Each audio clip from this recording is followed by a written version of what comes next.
شبح المرآة.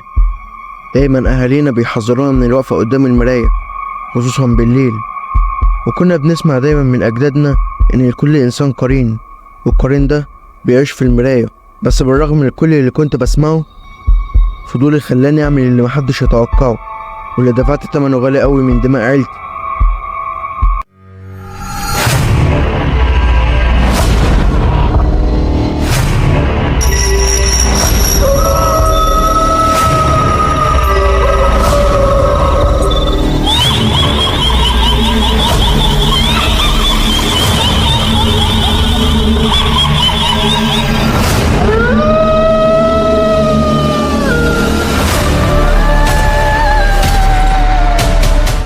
السلام عليكم ورحمة الله وبركاته. حبيب قلبي، عاملين ايه؟ يا رب تكونوا بألف خير.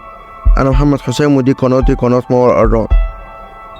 النهاردة معانا قصة جديدة بعنوان شبح المرآة. بس قبل ما نبدأ مننساش تشترك في القناة وتفعل الجرس عشان يوصلك كل جديد، تعمل لايك الفيديو لأن ده بيدعمنا إننا نستمر ونقدم محتوى أفضل. وأشكرك على حسن الاستماع يا صديقي، لكن مش دلوقتي، في آخر الفيديو. أعرفكم بنفسي، أنا محمد، عندي 18 سنة، ساكن في قرية صغيرة في كفر الشيخ. عندي أخت أصغر مني بسنة وأخويا أكبر مني ب5 سنين، عايشين مع أبويا وأمي. حكايتي بدأت لما شفت منشور على الفيسبوك بيتكلم عن شبح المرآة والقرين، والموضوع شدني لدرجة إن ما كنتش بقوم من قدام الكمبيوتر. كنت بستنى الكل ينام وأفتح وأتصفح وأتفرج على جلسات تحضير، وأشوف إزاي الناس ممكن تحضر جن، ولا حتى إزاي تشوف قرينها. الموضوع بدأ معايا، بدأت أقعد قدام المراية كتير. أمي بدأت تلاحظ وقالت لي: يا ابني بلاش القعدة دي، غلط وحرام. كنت بسمع كلامها ده واريحها واقول لها حاضر، بس برضو كنت بعمل اللي في دماغي. كنت بسمع الكلام من هنا واطلعه من الناحية التانية. وفي مرة وانا قاعد قدام المراية لقيت وشي بدأ يسود، عينيا كانت بتطلع لبره. شفت المنظر واتنفضت من مكاني، جسمي كله اترعش، وجريت على السرير وضغطيت وضميت رجلي. لقيت بابا داخل عليا: ايه يا ابني مالك بتترعش كده ليه؟ زي ما يكون شفت عفريت. مفيش يا بابا، انا بس شفت كابوس شويه وهرجع انام تاني. قرب مني وطبطب عليا وهداني، وبعدين قال لي: اقرا قران يا ابني وسمي الله قبل ما تكمل نومك. وسابني وخرج ونمت. شفت نسخه شبيهه ليا بالملي خارج من المرايه وبيشدني كأنه عاوزني اقف قدام المرايه. رحت معاه وقفت قدام المرايه، والتاني مره بدات ملامح وشي تتغير، وظهر ليا كيان مخيف. كان المرة دي مختلف عن اللي شفته قبل كده. عينيه كلها كانت بيضة وما كانش فيها نني العين اللي في كل البشر. وشه كان ممسوح، مش باين غير عينيه، وانيابه كانت بارزة لبره ومخترقة جلده. جسمه كله كان مشوه. وقف قدامه ومديلي ايده وهو بيقول لي: اللعنة ستستمر إن لم تستجيب وتنفذ العهود سيمود قريب لك. قمت مفزوع من نومي، استعذت بالله من الشيطان الرجيم. دماغي كانت هتنفجر من كتر التفكير. لتاني مرة نمت، بس ما حسيتش بحاجة المرة دي، وعدى اليوم على كده. صحيت على صوت أمي وهي بتقول لي: اصحى يا محمد، الساعة بقت 1 يا ابني، كل ده نوم؟ صحيت فعلا وقمت غسلت وشي وفطرت. بابا كان خارج من بدري، راح شغله، وأم اخواتي نزلوا لخالتي يقعدوا عندها، وانا فضلت لوحدي. كنت حاسس بأصوات همز في وداني، وحاسس اني مش لوحدي وان في حد معايا في الشقة. رحت اجيب الموبايل بتاعي، لقيت خيال ظهر في المراية. رجعت بظهري وبصيت تاني، بس ما لقيتش غير انعكاسي في المراية. واللي خلى جسمي كله يتجمد والرعشة مسكتني اني اتحركت قدام المراية، لكن انعكاسي ما اتحركش، عمل حركات غير اللي كنت بعملها. الدم نشف في عروقي كلها وانا واقف مستمر في مكاني. فضلت استعيذ بالله واقرا قران لحد ما جسمي فك ورجع انعكاسي يتحرك طبيعي. خرجت من البيت ونزلت جري، رحت على بيت خالتي، حكيت لامي كل اللي حصل. قالت لي: مش قلت لك تبطل قاعده قدام المرايه ويا ما حذرتك؟ خالتي بصت لها وقالت لها: هتعملي ايه في الموضوع ده؟ ما يتسكتش عليه. ردت ماما عليها وقالت لها: هنوديه للشيخ جعفر، الناس كلها بتشكر فيه وبيقولوا انه مسخر جن يخدمه.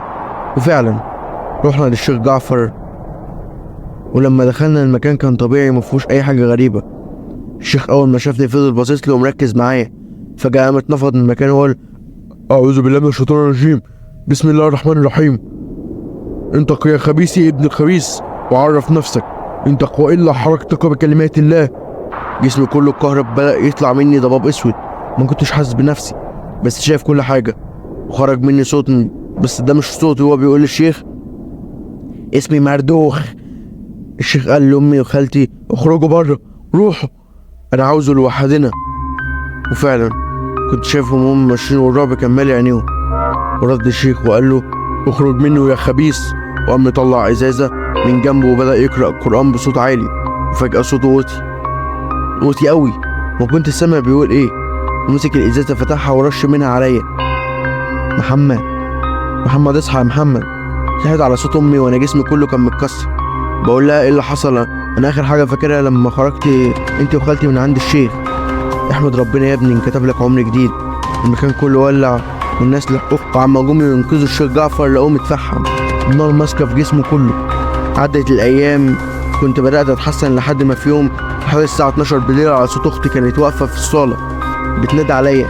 رحت لها بخطوات هاديه، مشيت واتحركت ناحيه اوضتها، ولما دخلت لقيت اختي نايمه في سريرها. قربت منها، صحيت فجاه ومسكت في رقبتي وقالت اللعنه ستستمر ان لم تستجيب وتنفذ العهد.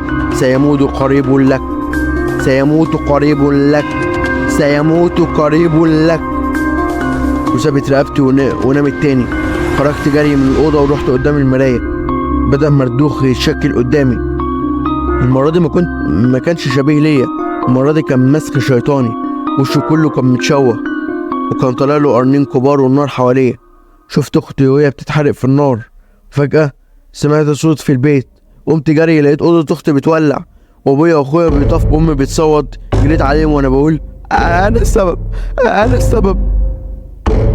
طفوا النار، أختي اتحرقت.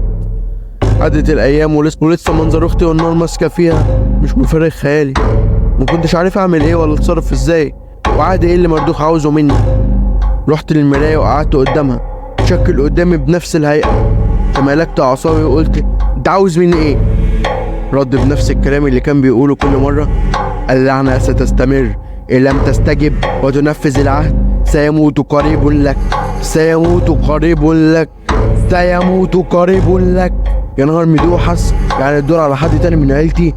رحت قعدت على السرير ومن تعبي نمت كأني ما نمتش بقالي أيام. حلمت بأختي طالعة من قلب النار وبتقولي الحق أخوك يا محمد، الحق أخوك يا محمد قبل ما يجيلي، الحق أخوك يا محمد قبل ما يجيلي. وأنا المفروض أعمل إيه؟ نفذ له اللي هو عاوزه، نفذ له اللي هو عاوزه يا محمد. هو عاوز إيه؟ عاوز يتحرر من المراية، وعشان ده يحصل انت لازم تدخل مكانه. كل اللي عليك هترسم نجمة سداسية على المراية قدامك تنقط عليها، وبكده يكون تميت العهد. صحيت من النوم وانا جسمي كله متلج ومش قادر اخد نفسي. الساعة كانت 2 بالليل وكلهم كانوا نايمين. قررت اني اخلص من كل ده، وان اكيد الحلم ده كان اشارة ليا ان اضحي بنفسي عشان عيلتي، عشان عيلتي مفيش حد منهم يتأذي تاني.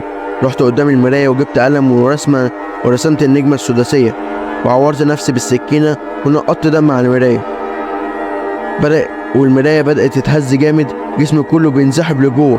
صرخت وفجأة لقيت نفسي محبوس جوه المراية. شفت مردوخ واقف بره بهيئته البشعة وجسمه اللي الدود كان بينهش فيه. بدأت الهيئة بتاعته كلها تتغير. ده أنا، أيوة أنا مردوخ ناوي أعيش مع عيلتي بهيئتي.